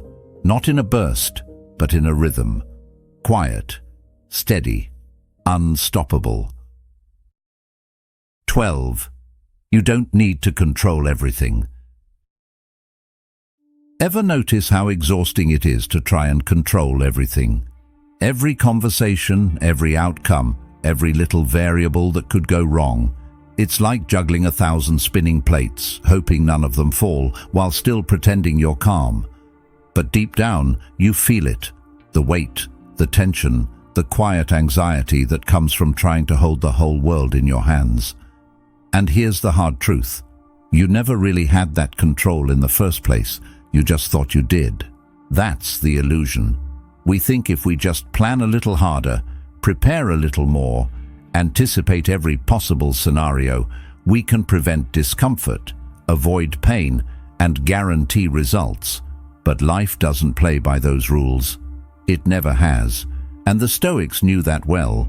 Epictetus said, "Some things are up to us, and some things are not." That's the anchor. That's the truth that, if you let it sink in, starts to change everything. The more you try to micromanage life, the more anxious you become. Why? Because you're spending your energy on things you don't actually control. How people respond to you, what someone thinks about you, whether something goes exactly the way you imagined. And when it doesn't, you feel like you failed. Not because the outcome was wrong, but because you believed you had power over something you didn't. You ever try to control a relationship? Maybe you didn't call it that. Maybe you said you were just trying to fix it or keep the peace. But in reality, you were bending over backward, walking on eggshells, trying to manage someone else's behavior or feelings. And in doing that, you lost sight of yourself. You gave up your peace to try and keep theirs. And it never worked, did it? Because people don't change when we force them. They change when they choose to. This isn't passive. This isn't giving up. This is redirecting your energy to where it actually matters. Think about how much lighter your life could feel if you stopped trying to control the weather, literally and metaphorically, and started preparing yourself to walk through the storm with grace. You can't control if it rains, but you can control if you curse the sky or grab an umbrella. This idea extends to everything: work, health, plans. You can do all the right things, eat well, train hard, show up early, and still not get the outcome you hoped for. That's not failure, that's life. It's unpredictable, and the more you resist that, the more frustrated you become. But when you accept it, when you anchor yourself in what you can influence, your effort, your attitude, your boundaries, you begin to feel something different, not power over life, but peace within it. And maybe most importantly, you start trusting. Not in fate, not in blind optimism, but in your ability to handle what comes. That's the foundation of Stoic strength. Not needing everything to go your way to be okay.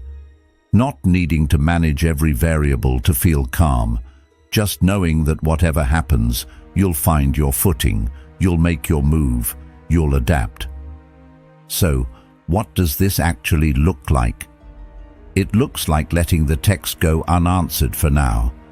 Letting the traffic be traffic. Letting people misunderstand you if they must. It looks like focusing on what's right in front of you. Your breath, your words, your next choice. It looks like showing up fully in your lane, not swerving into someone else's. Control isn't peace, acceptance is.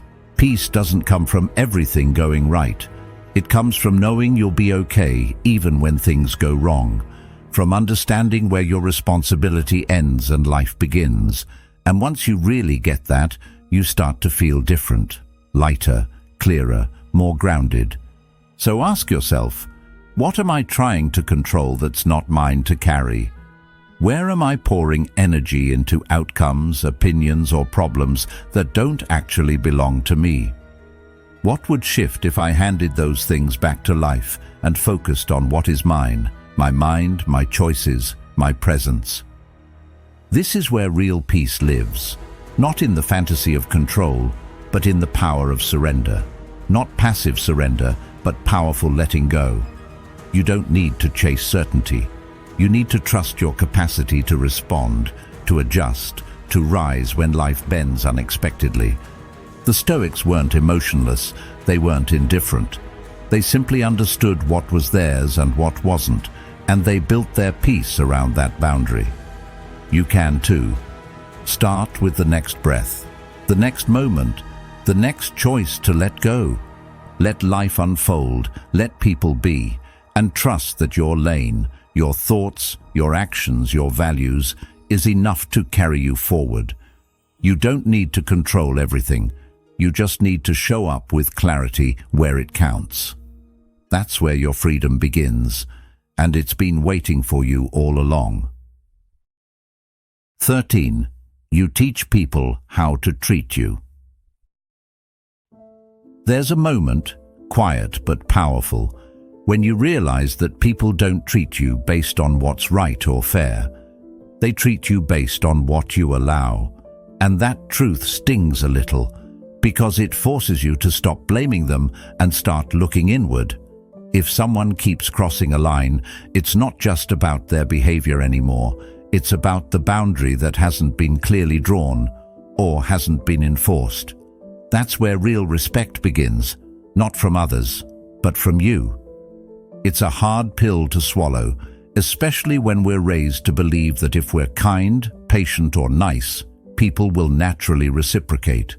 But life doesn't always work like that. People aren't mind readers, and sometimes, even when they are, they test limits to see if you'll stand your ground. And when you don't, that silence becomes permission. That hesitance becomes an invitation. So if you say you want respect but tolerate disrespect, you're sending mixed signals, not just to them, but to yourself. Boundaries are more than walls. They're declarations. They're how you teach the world to treat you. Not through speeches or guilt trips, but through consistent action. You don't have to yell. You don't have to beg. You just have to be clear, firm, and consistent. And yes, that takes courage. It's not always easy to say, that doesn't work for me. It's uncomfortable to risk tension, to disrupt the peace. But here's the thing. If the only way to keep the peace is to sacrifice your own needs, it's not peace. It's quiet resentment. The Stoics were never interested in people-pleasing. They were interested in virtue, in living aligned with reason and integrity. Epictetus taught, don't explain your philosophy, embody it. That's what setting boundaries is. It's not about convincing someone to treat you better. It's about living in a way that reflects your self-worth. That might mean walking away from a conversation, limiting time with someone who drains you, or simply saying no without a long explanation. Each act of boundary setting is a form of self-respect in motion. Think about someone in your life who respects you deeply. Chances are they also respect themselves, because that's the pattern. People who honor their own boundaries are better at honoring yours, but people who've been allowed to overstep, to manipulate, to take without consequence, they don't stop until they hit something solid. And if that solid has never been there, they just keep going. Not always maliciously, sometimes just habitually. You train people how to treat you by what you tolerate. Marcus Aurelius, in his Meditations, wrote, "The things you think about determine the quality of your mind." Now imagine this. Every time you let a boundary slide, every time you avoid the hard conversation, you're telling your mind, "My needs aren't urgent, my space isn't important." And eventually that belief sinks in. You start shrinking to fit others' comfort. You second-guess your worth. And you call it humility, but it's really neglect. Setting a boundary doesn't make you mean. It makes you clear. You can be kind and still say, "This isn't okay." You can love someone and still not let them treat you any kind of way. That balance, firm and compassionate, is where emotional strength lives. And it's a practice. You won't get it perfect every time. You might fumble the words or second-guess yourself, but the more you practice, the more natural it becomes. Like any muscle, it strengthens through use. There's this fear that setting boundaries will make people leave, and sometimes it will. But here's the flip side. The people who stay, they'll stay with a deeper respect for who you are. They'll understand that your time, energy, and presence aren't just freely available to anyone who demands them. And that understanding makes relationships stronger, not weaker, because clarity creates safety. When people know where the line is, everyone can relax. Seneca once wrote, "No person has the power to have everything they want, but it is in their power not to want what they don't have, and to cheerfully put to good use what they do have." You might not be able to make someone treat you better, but you can control how long you give them access to you. You can control whether you stay in environments that deplete you. That choice is always yours, and when you start choosing differently, your whole life starts to shift. So here's the real question. Where are you allowing what you don't actually accept? Where are you staying silent when your soul is shouting for space? Where have you convinced yourself that tolerance is strength, when really it's fear dressed up as diplomacy? You're not here to be a doormat. You're not here to constantly explain your worth to people who don't see it. You're here to live with integrity, to show up as someone who values their time, their energy, their peace. Not just in theory, but in practice. Boundaries aren't punishments, they're filters. They don't push people away, they reveal who's willing to respect your values. And when you live that way, you attract people who do the same. People who don't flinch when you say no. People who don't need you to break yourself into pieces just to make them whole. You can't teach respect with words alone. You teach it with action, with follow-through, with consequences, with a clear, unwavering standard that says, "This is what I expect, and this is what I will no longer allow." Set the tone, walk the talk, and remember, respect starts with you. When you honor yourself, you raise the standard for everyone else. And that shift? That's how you reclaim your life, one boundary at a time. 14. Advice reflects the giver, not always the truth. You ever notice how quick people are to offer advice, especially when you didn't ask for it? It could be about your job, your relationship, your goals, your lifestyle. Everyone's got something to say, and it usually comes packaged with, "I'm just trying to help," or "if I were you." But here's the thing, they're not you. They don't live in your skin. They don't carry your experiences, your values, your dreams. So while they may mean well, not every opinion deserves to land inside your mind. This is where so many people get lost. They start living according to borrowed voices, adjusting their life to match the expectations, judgments, or fears of others. It might be subtle at first. You tweak your choices to avoid criticism. You start questioning your instincts because someone made you feel like you were wrong. Before you know it, you're on a path that feels more like a performance than a purpose. And what's worse, you don't even know where the original you went. People don't just give advice based on logic. They give advice based on fear, ego, old wounds, and personal failures. What they're really saying is, this is what I would do because I'm scared of what happened last time, or this is what I couldn't do, and maybe you shouldn't either. It's not always malicious, but it's rarely neutral. The Stoics warned about this too. Epictetus said, "Know first who you are, and then adorn yourself accordingly." Translation: don't dress your life in someone else's fabric. Get clear on who you are, your values, your priorities, your vision, before you start letting people dress your decisions with their advice. That's not pride, that's self-respect. This doesn't mean you shut everyone out or act like you know everything. Wisdom loves learning, but wisdom also knows how to filter. You don't have to accept every opinion handed to you just because it's offered with conviction. Sometimes the loudest advice comes from the most confused people. You can listen without absorbing, hear without obeying. And let's talk about credentials. Just because someone's older, successful, or louder doesn't mean they know what's best for you.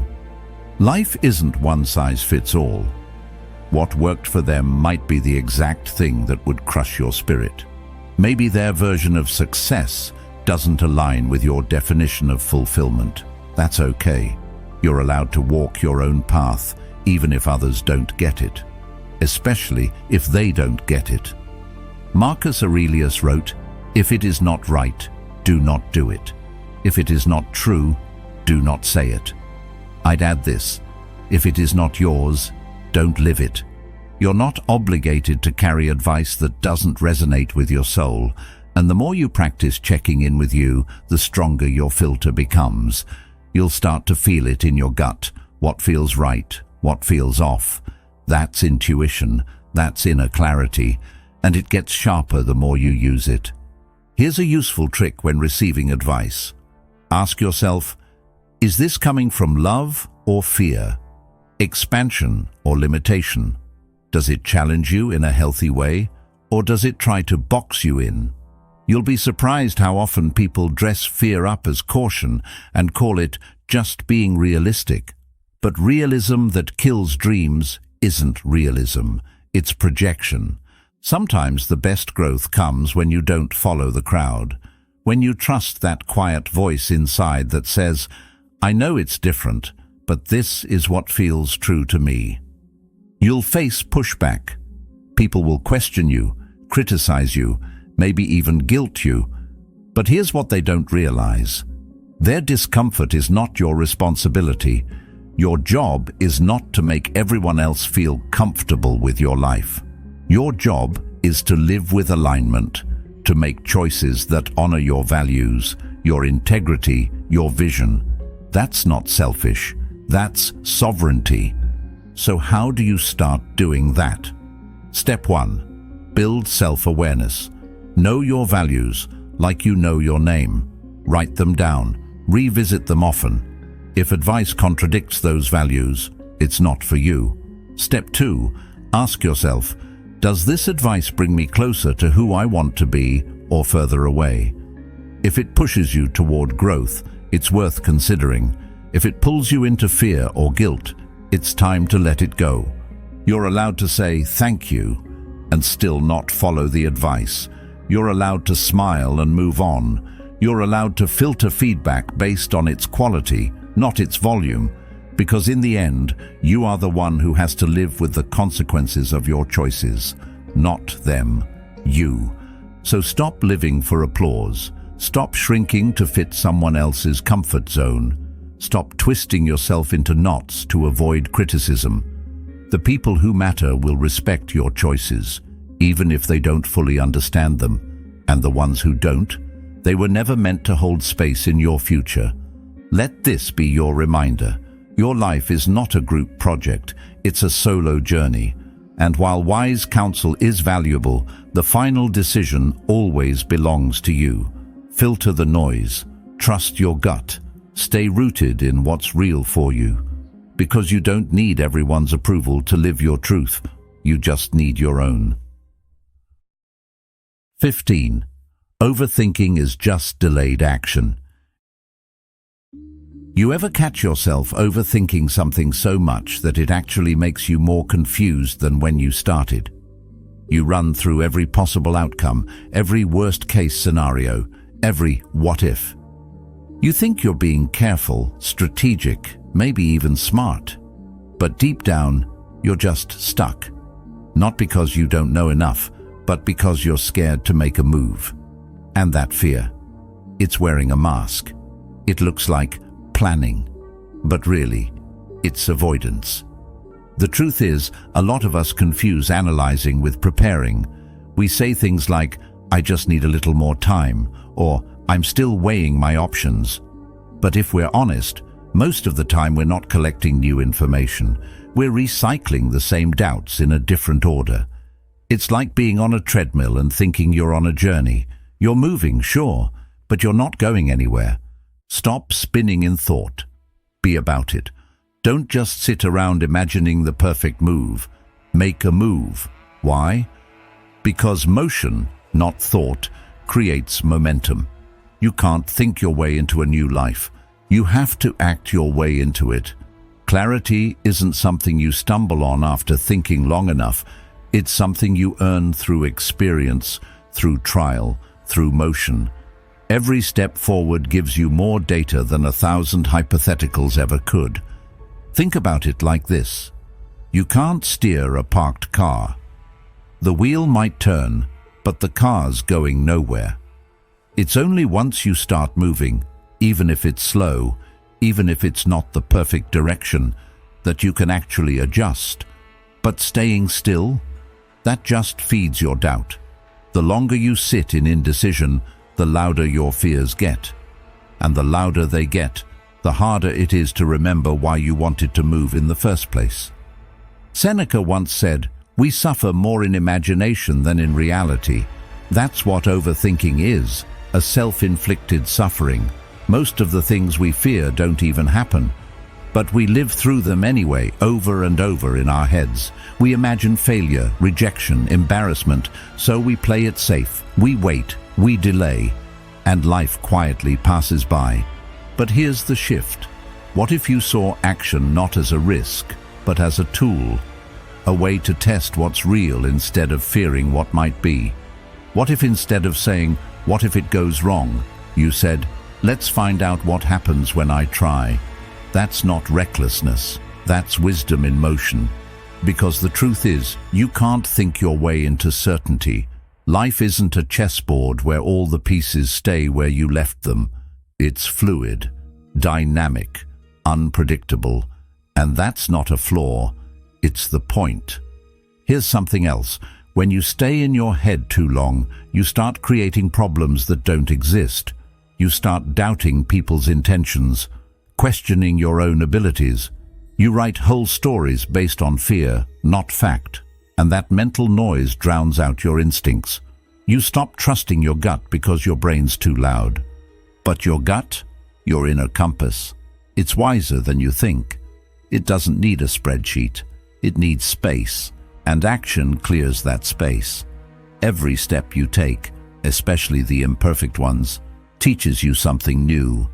Maybe that the path needs adjusting. Maybe that the fear wasn't real. Maybe that you're more capable than you believed. But you only get that insight after you move, not before.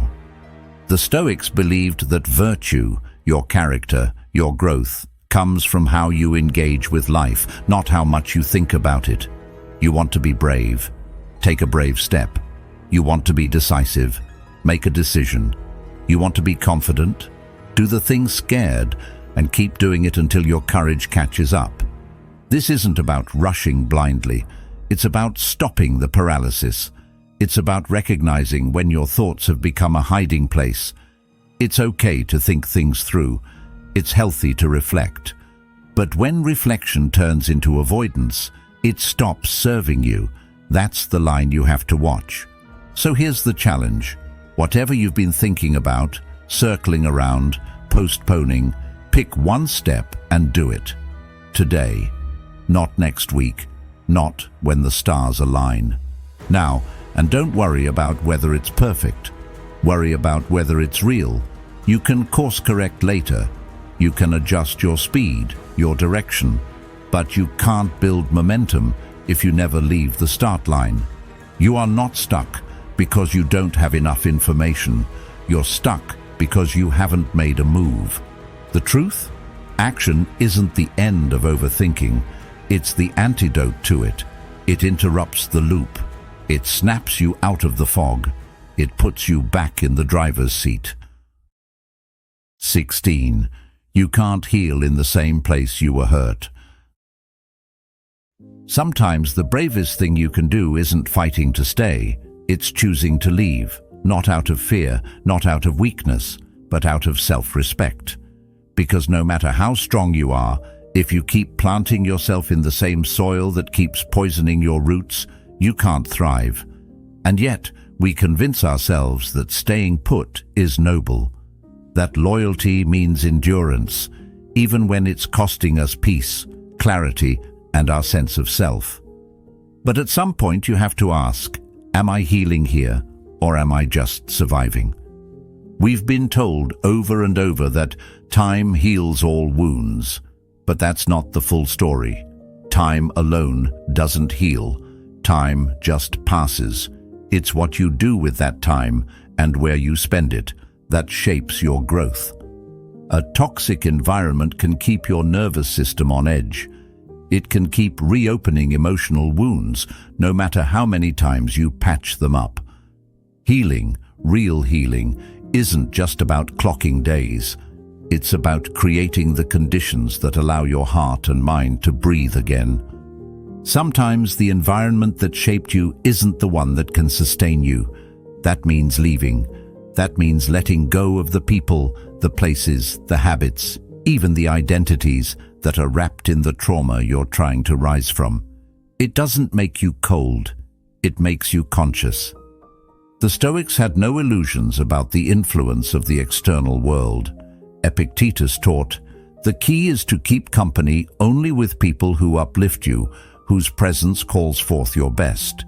That means choosing your space deliberately, because space isn't neutral, it shapes you.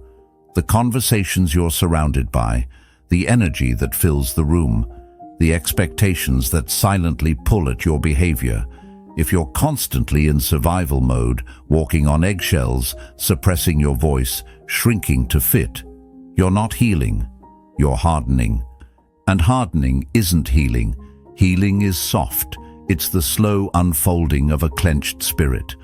But that can't happen if you're constantly triggered, constantly re-traumatized, constantly forced to armor up. You need space, literal space, mental space, emotional space. And that sometimes means stepping out of the familiar, even when the familiar feels like home. Marcus Aurelius reminded himself, the impediment to action advances action. What stands in the way becomes the way. But sometimes, the thing that stands in the way is the very room you're sitting in. The environment isn't always just a challenge, it can be a cage. And no amount of self-discipline can override the fact that some places simply don't allow you to expand. You can be doing all the inner work, reading, journaling, meditating, but if your outer world is hostile, your growth will always hit a ceiling. So what does it look like to leave with intention? It doesn't mean ghosting people or running from your problems. It means consciously choosing to remove yourself from environments that constantly drain you, disrespect you, or distort you. It means creating distance not because you're angry, but because you're finally aligned with your worth. You stop negotiating your value just to be accepted by people who haven't earned access to you. It's the job that numbs you, the town that boxes you in, the circle that keeps pulling you back to an outdated version of yourself. Growth will always ask you to walk away from something, and the longer you resist, the longer you postpone the peace you're craving. Let's be clear, it's okay to outgrow things. It's not betrayal. It's biology. It's the nature of life. Flowers don't apologize for growing taller than the weeds beside them. They just reach for the sun. you have that same right to grow, to stretch, to rise. And yes, that might mean some people fall away. That might mean stepping into the unknown, but that's the cost of transformation, and it's worth it. Staying in a harmful environment often becomes unconscious. We normalize dysfunction. We confuse chaos with connection. But when you bring awareness to it, when you realize this place is hurting me more than it's helping me, you reclaim your agency. You stop calling it fate and start calling it a decision. You're not weak for leaving. You're strong for knowing what's no longer serving your evolution. It takes guts to walk away from what's familiar, especially when everyone around you says to just push through. But pushing through isn't always noble. It can be damaging. Sometimes the wisest move is to pause, breathe, and relocate, not just physically, but spiritually. Think of healing like a wound. If you keep bumping it against the same table every day, it won't close. But give it space, cover it, protect it, give it air and time, and it starts to mend. You're no different. If your inner wound keeps reopening, check the room you're in. Check the energy, the relationships, the rhythms. Are they helping you or harming you? This isn't about blaming others. It's about choosing yourself. Stoicism teaches responsibility, not victimhood. You don't control everything, but you do control where you place your roots. Choose environments that nourish you, that challenge you in healthy ways, that remind you of your strength without demanding your suffering. Because here's the truth, healing isn't just about letting go of the past. It's about choosing a future that supports your wholeness. And that future starts with space, with the courage to say, this is no longer the place for me. With the clarity to know that leaving isn't failure, it's wisdom. So if you've been feeling stuck, heavy, or constantly triggered, ask yourself, is it really me? Or is it the environment I'm trying to grow in? And if the answer is the environment, give yourself permission to move, to breathe, to step into a space that matches your healing. You're not running, you're rising. And that, my friend, is the beginning of becoming whole. 17. Your attention shapes your identity. Ever notice how your mood shifts depending on what you've been feeding your mind? 1 minute you're feeling okay, and then suddenly, after scrolling through drama-filled headlines or hearing someone complain non-stop, you're anxious, irritable, drained. It's not random. It's not a coincidence. It's your attention quietly reshaping your inner world. Because what you focus on isn't just something you observe, it's something you absorb. And over time, it becomes the filter through which you see everything. That's the thing most people don't realize. Attention is power. It's not just where your eyes go, it's where your energy flows. Whatever you consistently pay attention to, you give life to. You plant it in the soil of your mind and let it grow. Focus on fear. Fear gets louder. Focus on drama. Suddenly peace feels miles away. Focus on purpose, discipline, things that stretch and refine you. That's when things begin to shift. You don't just feel better, you become better. If your daily life is filled with constant negativity, whether it's the news, toxic conversations, or just your own inner critic, you start seeing the world as dark, chaotic, hopeless. It leaks into how you speak, how you act, how you treat others, how you treat yourself. Not because life is always that bleak, but because your focus painted it that way. This isn't about toxic positivity. Life is hard. Things go wrong. People hurt you. You're allowed to feel that. You're allowed to sit with your pain. But there's a difference between feeling it and feeding it. Between processing something and obsessing over it. Between awareness and fixation. If you focus too long on what's broken, you miss the tools in your hand to rebuild. Carl Jung once wrote, Your vision will become clear only when you can look into your own heart. Who looks outside dreams. Who looks inside awakes. That awareness of where your attention goes, that's the beginning of awakening. It's realizing that most of what stresses us out doesn't live in the world. It lives in our minds. And that's empowering, not discouraging, because it means the shift doesn't require a lottery win or some miracle event. It just requires attention, intentional attention. Let's say your attention is like a flashlight. In a dark room, you can point it at a pile of trash or a beautiful painting. Same room, totally different experience. The room didn't change, your focus did. Same with your life. If you're constantly zooming in on the worst parts, the gaps, the noise, then yeah, your reality is going to feel heavy. But if you train yourself to start focusing on growth, effort, values, and gratitude, the room doesn't feel so suffocating anymore. It starts to open up. The Stoics understood this deeply. Your focus is that reaction. It's your first step in choosing how you engage with what life throws your way. Will you dwell on what's out of your control, or will you shift your attention to what is? Your choices, your character, your habits? Let's talk practically.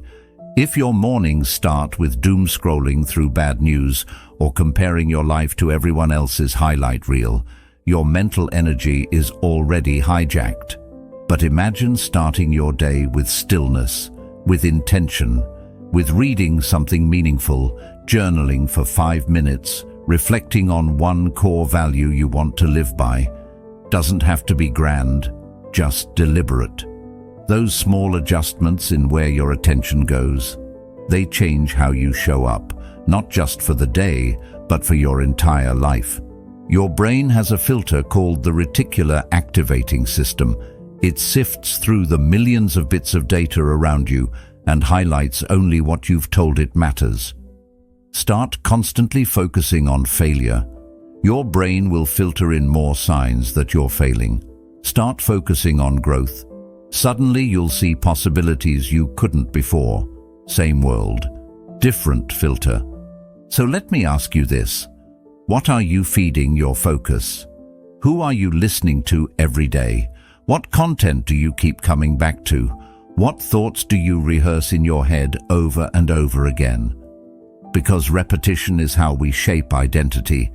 Not some big dramatic moment, but the small, consistent stuff you do and dwell on every day.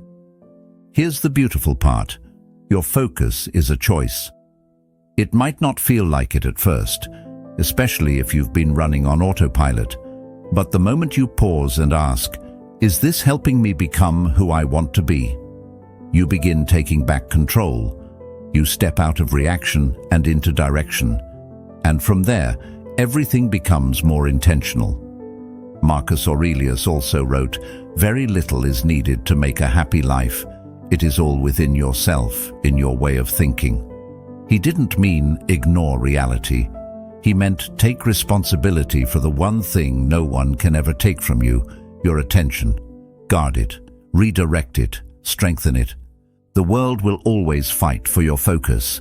Advertisers, social media, loud opinions, fears. But you have the power to say, no. This moment belongs to me. You have the power to decide what gets your mental energy and what doesn't. And when you do, you start to change, not just how you think, but how you live. You become more grounded, more clear, more focused, not because life got easier, but because you got sharper, more deliberate, more aligned with who you truly want to be. 18. Confidence comes from doing, not feeling. Confidence is one of those things everyone wants, but most people misunderstand. We think it's a personality trait, something you're either born with or you're not. We imagine confident people as the ones who just walk into a room glowing, completely sure of themselves like they've always been that way. But here's the truth, nobody starts that way. Confidence doesn't magically appear before action. It's the reward you get after you show up. after you do the hard things, after you keep your promises to yourself.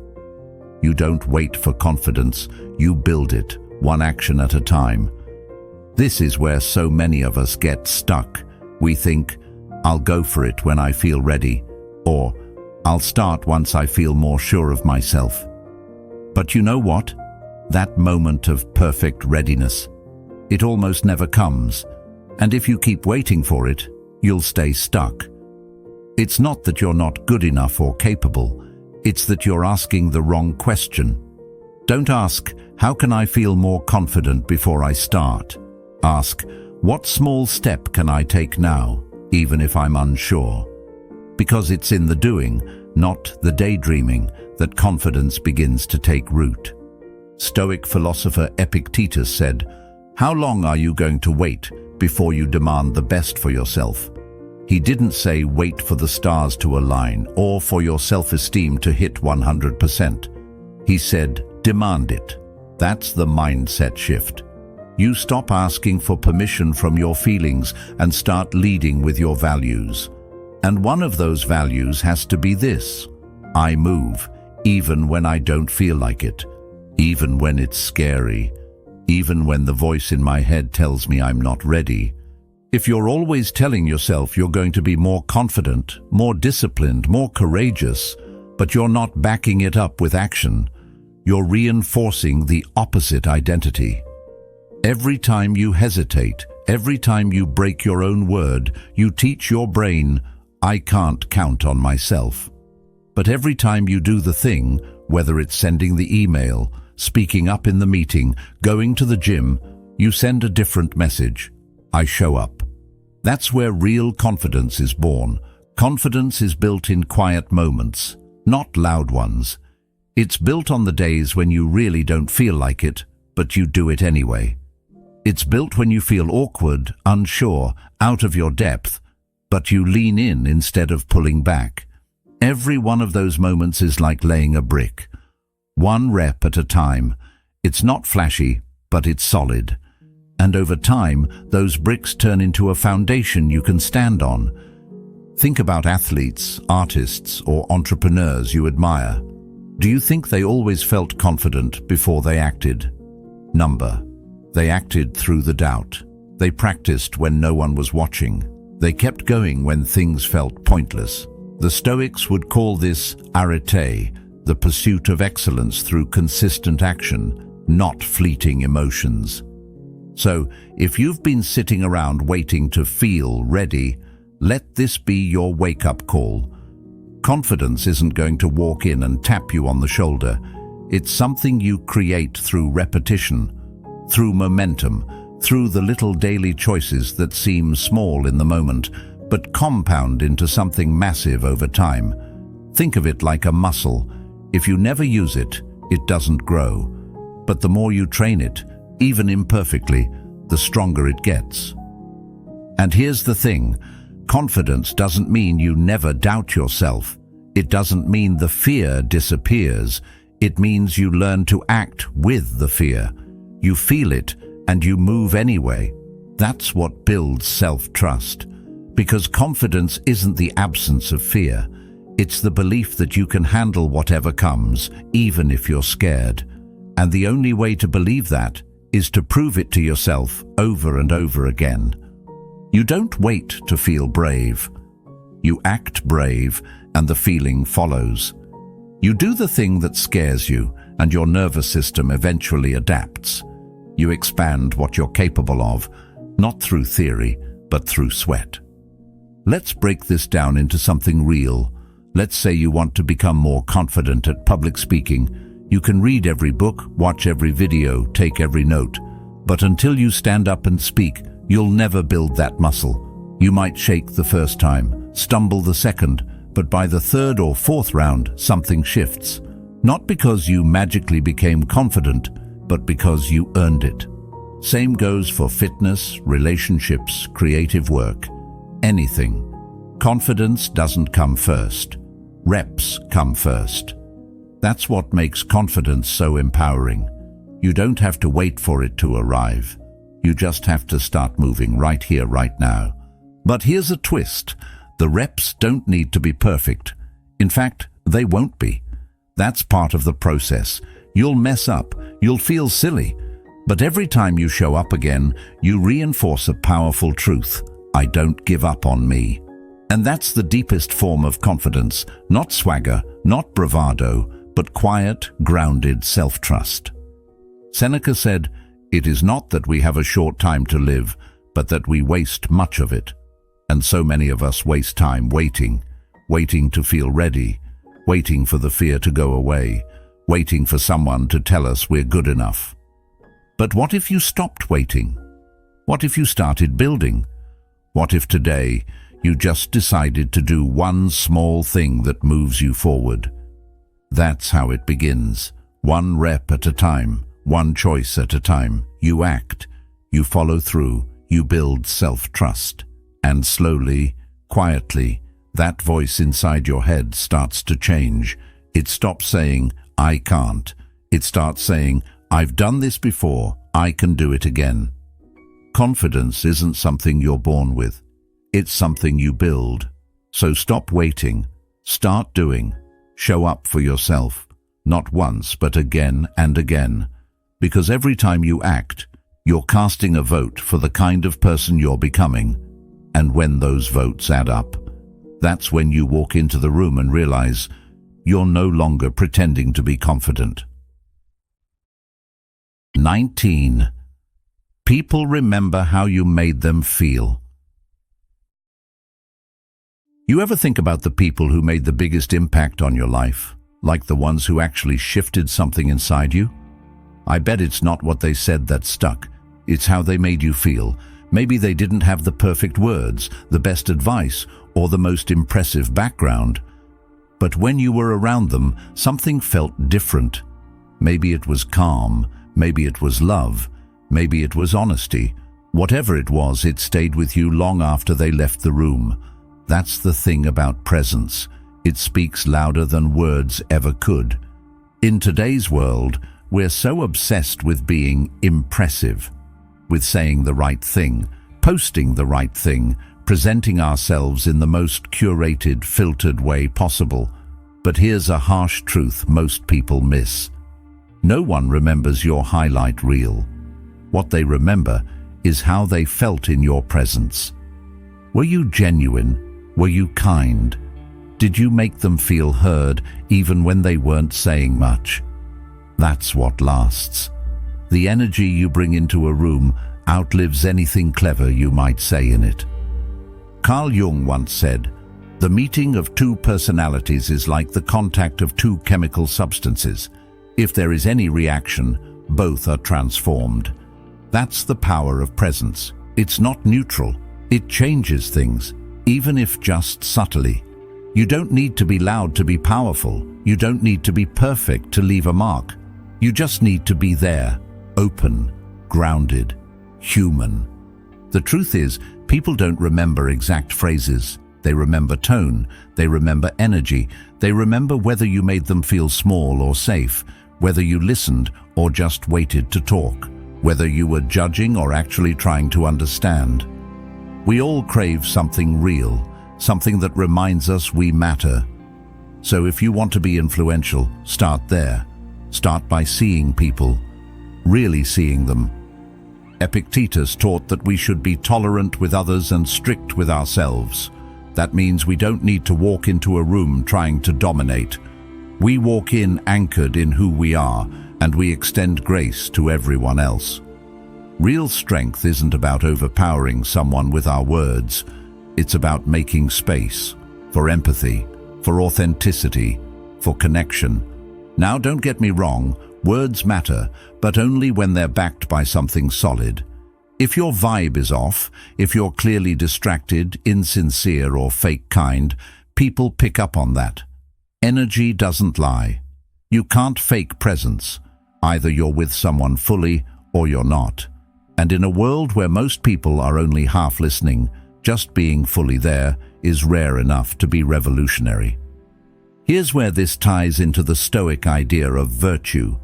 Stoicism teaches us to lead with values, not ego, not status, not cleverness. Values. Things like courage, humility, and kindness. That's how you build real influence. Not through flash, but through consistency. Through how you treat people when no one's watching. Through how you show up, even when it's inconvenient. Through the way you handle someone else's vulnerability with gentleness instead of judgment. Think about it. You can scroll through social media and see hundreds of influencers. But how many actually influence your heart? How many shift your mindset, not just for a minute, but in a lasting way? Not many, because true influence doesn't come from attention, it comes from alignment. When someone is aligned with their values, when their inner world is calm and rooted, it comes across in everything they do. You feel it. And that's rare. That's magnetic. Seneca said, "Wherever there is a human being, there is an opportunity for kindness." That might sound simple, but it's not small. Kindness isn't weak. It's transformative. It disarms people. It makes them breathe easier. It makes them feel seen. And in a world where everyone's fighting to be seen themselves, being the one who sees others, that's real power. That's legacy. People are hurting more than they let on. They're carrying stress, doubt, insecurity, and grief in silence. And you don't always need to fix it. You don't need a grand speech. Sometimes you just need to be the calm in the chaos, the stillness in the noise, the one person who's not trying to impress them, but just to understand them. Let's be honest, that takes work. Emotional work, inner work. You can't give people presents if you've never learned how to sit with your own discomfort. You can't offer safety to others if you're still judging your own humanity. That's why this isn't just about how you treat others. It's about who you're becoming. It starts with you, with showing up for yourself without judgment, with being honest about your flaws, your triggers, your wounds. Because when you make peace with your own humanness, you start showing up for others with way more grace. Confidence, as we talked about before, doesn't come from being perfect. It comes from being grounded, from knowing you're trying your best to be real in a world full of masks. And people feel that. They trust it. They're drawn to it. So if you're serious about wanting to make an impact, stop trying to impress. Start trying to connect. You don't need the perfect words. You need presence. You need kindness. You need to be real. That's what people crave. That's what they remember. Not the mic drop moments, but the silent ones. The moments when they felt safe, heard, valued. Carl Jung also said, "Know all the theories, master all the techniques, but as you touch a human soul, be just another human soul." That's it. That's the whole thing. Influence isn't about towering above others. It's about meeting them where they are, fully present, fully human. 20. Live for who you're becoming. Sometimes it starts with something small. You snooze the alarm, skip the workout, brush off that tough conversation, and suddenly you realize you've cast a vote, not for tomorrow's success, but for today's comfort. And while comfort feels good in the moment, the truth is, each little choice is stacking up, building the person you will become. Every time you opt out, you're reinforcing the version of you that avoids discomfort. And that person might be fine for today, but is not the one you'll thank a year from now. Imagine viewing each decision as a ballot. Your future self is watching, and your future self votes based on what you do now. Think of it like investing. You don't invest in the stock market expecting immediate returns. You invest expecting growth over time. You trust the process. The same applies to your life. That choice to show up, one small rep, one honest boundary, one courageous conversation, doesn't explode your life overnight, but it compounds, just as interest does. And the future you? They'll look back and feel grateful for the consistency, not the sprints. Marcus Aurelius wrote, "The happiness of your life depends upon the quality of your thoughts." I'd add, Quality of your thoughts is shaped by quality of your choices. What you decide today is a declaration of what kind of person you plan to be. Sure, skipping today might feel good, but tomorrow might bring regret, a niggle of doubt. What if I had tried? But if you show up now, even when you really don't feel like it, that vote is cast in favor of someone who tries, someone who keeps commitments, someone who trusts themselves, and that someone is much easier to live with and much easier to become. Carl Jung said, "The least of things with a meaning is worth more in life than the greatest of things without it." Those tiny choices matter because they carry meaning. It might be just one workout, one steady meal, one boundary enforced, but together they define your identity. Your daily votes create the life you live, one moment at a time. And your identity is not some abstract ideal. It's the habits you build, the values you live. It's what you do, not what you say, what you vote for with your choices. Now, the Stoics had a powerful concept, amor fati. It means love of your fate, embracing choices that align you with virtue, regardless of external rewards. Start by choosing who you want to become. Then vote accordingly, one everyday action at a time, even when it's hard. Because someone who wants to lose weight but skips the workout isn't actually a person who values health. They're a person who values comfort. Through choices, you define who you are. Skipping that workout today, you're voting for a weaker self tomorrow. Avoiding that boundary conversation, you're voting for a life where your needs don't matter.